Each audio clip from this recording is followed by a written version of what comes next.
Welcome back to Real Life Reviews, and today we're going to take a look at the Asics Gel Noosa Tri 11.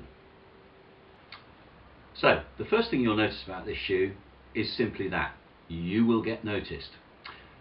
This is the pattern. There are varying colours and varying combinations of colours, but this is the pattern. If you're shy, retiring, and you want to do your little bits of running without being noticed, this is not the shoe for you. Okay, let's get on with the shoe itself. It's a stability shoe, but only a slight stability shoe, so if you do pronate a little bit, it's going to help you there. If you're neutral, I don't think you're going to notice much about it anyway. I'm pretty neutral. I've worn the shoe quite a bit now.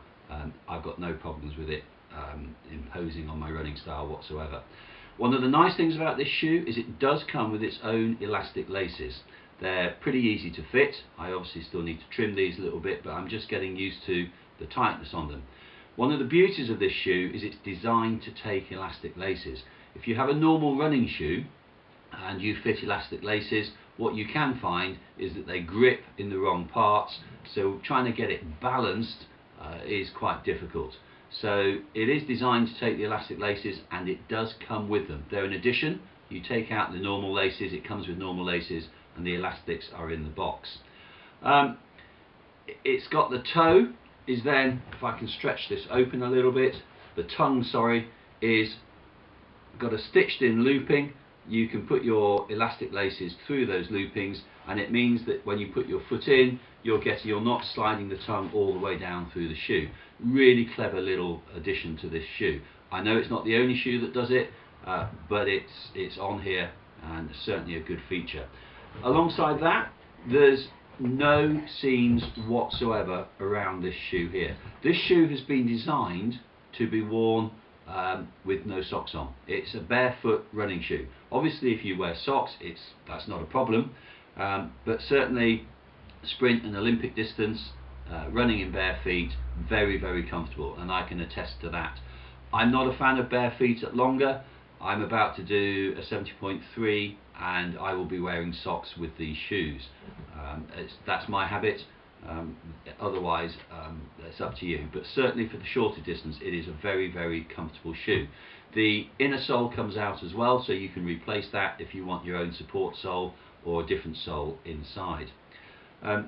Asics, their blurb will tell you that, let me quote, "The stabilizing impact guidance system enables you to keep your speed up for longer." Well, make of that what you will.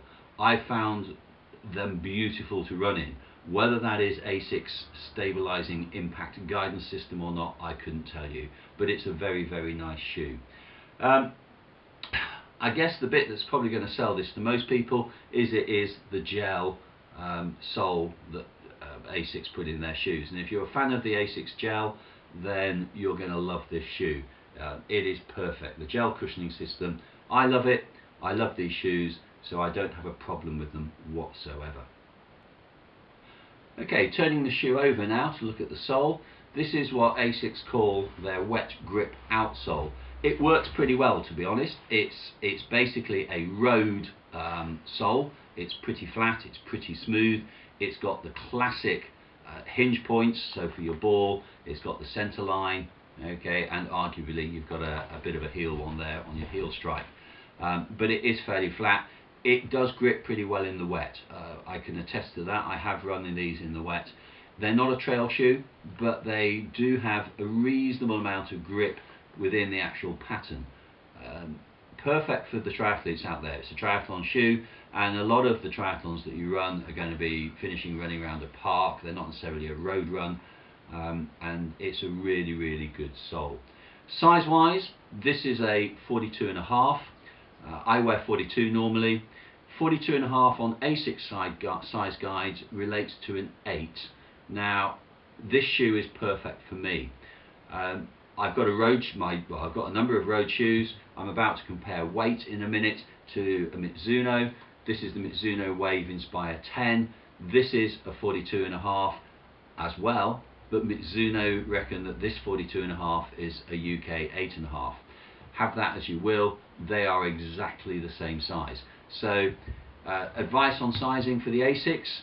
I'm a 42, I've got a 42.5 for Asics. So my advice is European, because they do come in half size European, go half a size up from what your normal European sizing is.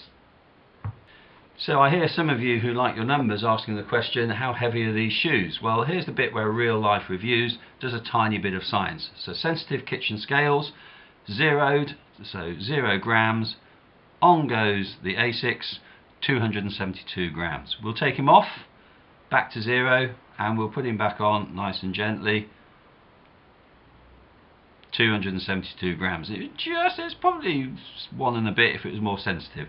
We'll take him off and we'll put the Mizuno we had out earlier on there, and don't forget the Mizuno is an out and out road shoe, and this is the Wave Inspire. It's the 10, so there is a newer one out. In fact, the 11's been out for a while now.